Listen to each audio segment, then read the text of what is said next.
lalpa an chut nu in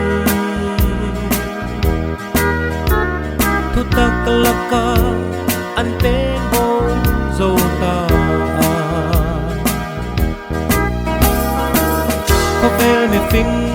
tết chua in bắt thiên an sẽ phá lâu Thuhril atthlak mga chandam kanni ring ngai chuan thu atthlak ni ma se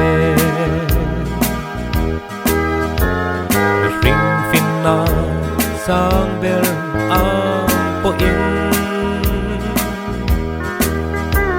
pathian at na chu afing zo si a có vẻ mi phing kết chua in pathian an sẽ phá lâu Thuhril atthlak mga chandam kanni o cross thu chu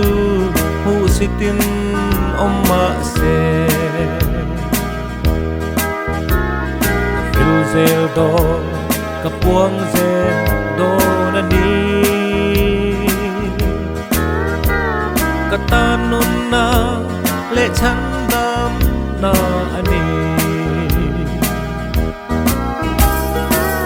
có vẻ mi phing tết chua in pathian an sẽ phá lâu Thuhril atthlak mga chandam kanni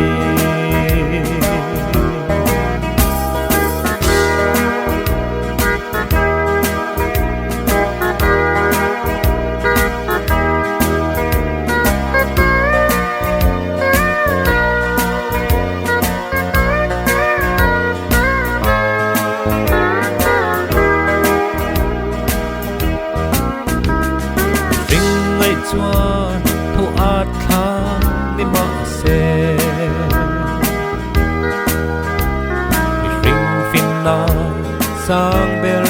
ang po in pathian at na chu afing zo si